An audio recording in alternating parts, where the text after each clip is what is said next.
A partir de agora, no programa Maranata, você ouve a Hora da Palavra.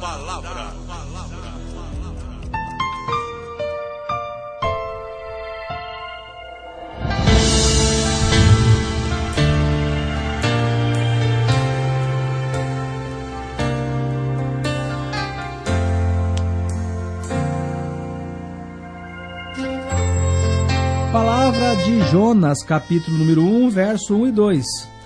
A palavra do Senhor veio a Jonas, filho de Amitai, com esta ordem: vá depressa à grande cidade de Nínive e pregue contra ela, porque a sua maldade subiu até a minha presença. Querido irmão, querida irmã que ouve a Rádio Regional, você que está ouvindo posteriormente essa mensagem pelo YouTube. É um livro clássico, né? O livro de Jonas do Antigo Testamento, e muitos conhecem, né, Jonas como aquele homem que foi lançado ao mar e foi engolido por uma baleia e durante 3 dias ficou no ventre da baleia. Todo mundo conhece essa história.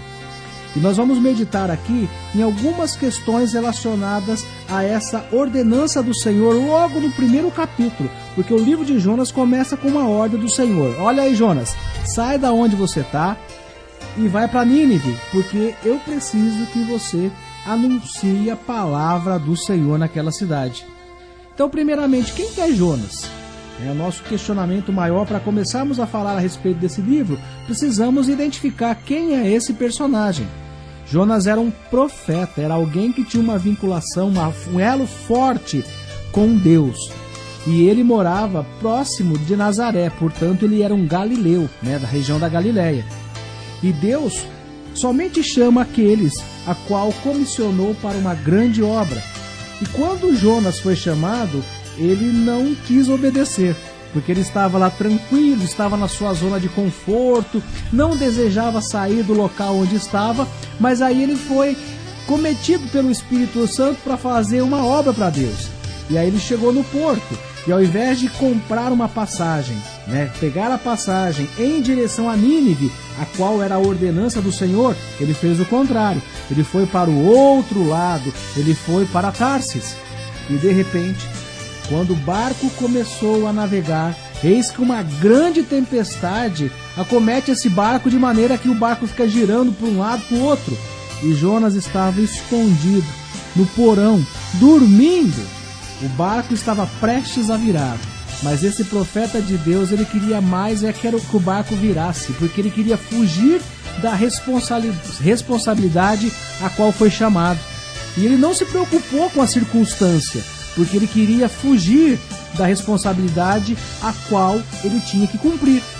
E aí as pessoas, né, de uma forma permissiva de Deus, foram assim: olha, vem cá, o que está acontecendo? Você está dormindo aí, ó. Nós todos estamos prestes a morrer e você está aí encostado nesse canto dormindo. Você não está percebendo que nós corremos risco de vida?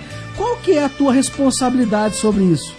E aí Jonas fala assim: olha, tudo isso que está acontecendo é por minha causa mesmo, porque Deus deu uma ordem e eu desobedeci.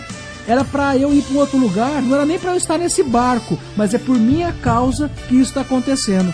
Faz o seguinte, me joga no mar, livrem-se de mim, porque eu sou a causa dessa desgraça que está prestes a correr. E aí as pessoas pegaram Jonas e lançaram ele no mar. Só que à medida que eles fizeram isso, os tripulantes, né, as pessoas que trabalhavam no barco ficaram preocupados. Pelo amor do Senhor, o que vai acontecer com nós? Porque nós lançamos do barco um profeta, um homem de Deus. Será que nós vamos morrer? E aconteceu que assim que Jonas foi lançado fora do barco, o barco ficou tranquilo, o vento parou, a tempestade cessou e o barco seguiu o caminho tranquilamente. Tá certo? Vamos refletir um pouquinho nessa passagem, independente do peixe já ter engolido ou não Jonas. Mas vamos perceber alguns ensinamentos que nós podemos aprender com a vida desse profeta. Em primeiro lugar, a gente precisa entender que quando Deus dá uma ordem para Jonas, vá depressa a Nínive e pregue contra ela, Deus não está dizendo para Jonas ir para Nínive e amaldiçoar essa cidade.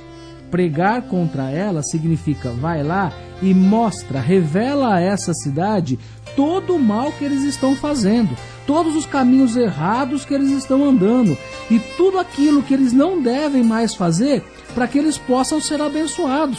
Então, pregar contra a cidade significa pregar contra os valores vividos por aquelas pessoas, para que eles possam ser exortados, muitas vezes para que eles possam sair de uma ignorância, de atos praticados por desconhecimento, para tornar ao caminho correto do Senhor. Outra coisa importante, esse profeta, ele tinha um vínculo com o Senhor, porque as pessoas que Deus separa, escolhe para fazer uma obra, elas não podem se eximir, deixar de fazer, ser negligentes com a sua responsabilidade. E a responsabilidade de Jonas era muito grande, porque ele precisava ir até a cidade. Tanto precisava que foi. Mas infelizmente, pela sua atitude, muitas pessoas que não tinham nada a ver com ele puderam morrer, né? Estiveram à beira da morte.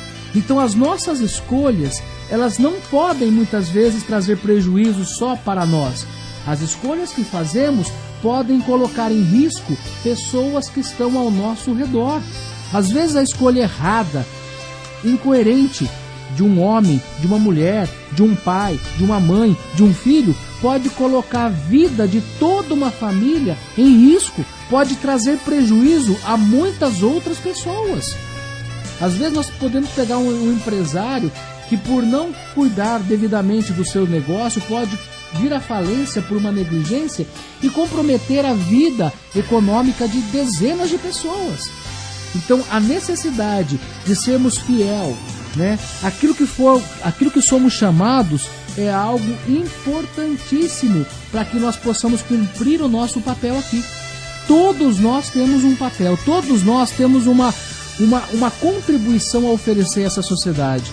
E nós não somos seres isolados, pelo contrário, somos seres sociais, que as nossas ações estão vinculadas às outras pessoas. E as nossas escolhas podem prejudicar outros. O que Deus tinha para Nínive? Bênção, porque a partir do momento que Jonas chegou lá, por um caminho que ele jamais imaginava, pelo peixe, à medida que ele falou do Deus, as pessoas ouviram a pregação, as pessoas se converteram dos seus caminhos, as pessoas jejuaram, vestiram roupas de saco, cobriram a cabeça com cinza e aceitaram a palavra de Deus. Se Deus capacitou Jonas para fazer uma obra, era para ele fazer. Se Deus te capacitou para abençoar a vida de pessoas, não importa quem seja. Talvez você vai dizer assim, mas eu não faço parte de nenhuma igreja, eu não estou vinculado a nenhuma denominação. Não importa. Se você está vivo nessa terra, é porque Deus tem uma obra na sua vida.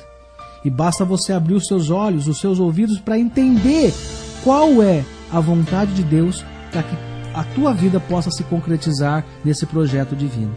Que você possa aprender com Deus, que você possa entender com Deus, porque é através da sua vida que pessoas serão abençoadas. Que você seja um canal de bênção, um canal de ajuda àqueles que estão perdidos, para que com as suas atitudes, com as suas palavras, a manifestação da glória de Deus se concretize ao teu redor.